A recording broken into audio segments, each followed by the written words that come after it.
जय श्री श्याम एवरीवन। तो आज की वीडियो में बात करने वाले हैं सीए फाउंडेशन के अकाउंट्स के इंपॉर्टेंट टॉपिक्स विद आसान टॉपिक कौन कौन से हैं कि अकाउंट्स के अंदर वहां पर easy topic with important topic कौन कौन से हैं, मतलब कि वो टॉपिक आसान भी है और इंपॉर्टेंट भी है। आज की वीडियो में इस पे बात करेंगे। तो चलिए वीडियो को शुरू करते हैं विदाउट एनी वेस्टिंग टाइम। अब सबसे पहले मैं बात करूं तो सबसे आसान टॉपिक बीआरएस ओल्ड स्कीम में भी था, न्यू स्कीम में भी है। बच्चे इसे 11th में पढ़ चुके होते हैं और बहुत ही आसान टॉपिक होता है। 11th में भी आसान लगा था तो यहाँ तो आसान लगेगा ही। तो हर बार क्वेश्चन देखने को मिलता है 5 से 8 नंबर का।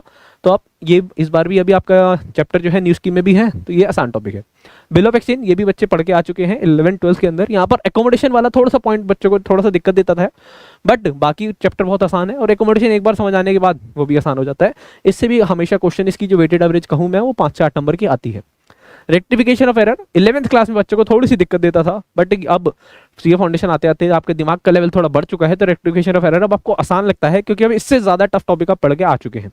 तो रेक्टिफिकेशन ऑफ एरर भी एक आसान टॉपिक है, इंपॉर्टेंट टॉपिक है।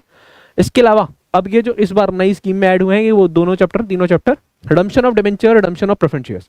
सर अभी आप कह रहे थे कि हमें आप इजी टॉपिक बताओगे, वो जो इंपॉर्टेंट भी है। अब आप कह रहे हो कि इंटर में हुआ करते थे, फाउंडेशन में आ गए, फिर ये आसान कैसे होंगे? तो ये तो टफ हो गए बेटा। इंटर के अंदर भी आसान थे और फाउंडेशन के अंदर भी आसान ही है ये। अगर आपको थोड़े बहुत बेसिक्स आते हैं तो ये चैप्टर बहुत आसानी से समझ आ जाएंगे। वहां पर इंटर लेवल में रिडम्पशन ऑफ डिबेंचर में ओन डिबेंचर वाला कंसेप्ट भी था, जबकि यहाँ पर नहीं है। रिडम्पशन ऑफ प्रेफरेंस शेयर्स बहुत आसान है, कोई भी दिक्कत परेशानी नहीं है। बोनस एंड राइट इशू ये भी बहुत आसान है, ठीक है जी। कहीं ना कहीं इसका आपने कंपनी अकाउंट में जिक्र सुना हुआ है, बोनस इशू, राइट इशू के बारे में, जब आप 12th क्लास में कंपनी पढ़ते थे। बट आप देखेंगे कि अब उसकी अकाउंटिंग कैसे होती है। तो फ्री के नंबर है लगभग इन तीनों चैप्टर की बेटे 10 मार्क्स से 15 मार्क्स के बीच आप मान के चलिए, इतने मार्क्स के आने की उम्मीद है।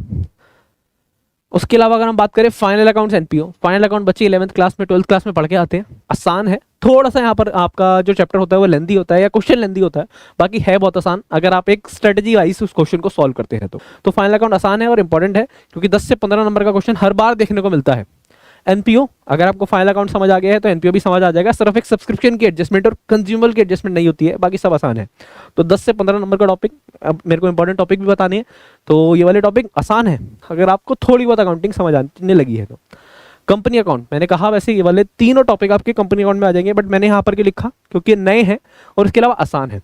कंपनी अकाउंट में यहाँ पर मेरा मतलब है issue and forfeiture of share और उसके अलावा इशू ऑफ डिबेंचर से, ठीक है जी। रिडम्पशन ऑफ प्रेफरेंस शेयर्स यहाँ डाल दिया। तो ये कुछ इंपॉर्टेंट टॉपिक हैं जिनको अगर आप अच्छे से कर लें तो 60-70 नंबर आराम से इन्हीं टॉपिक से आ जाते हैं। 50-60 नंबर का टॉपिक पेपर यहीं पर से आराम से आ जाता है, तो कोई भी घबराने वाली बात नहीं है।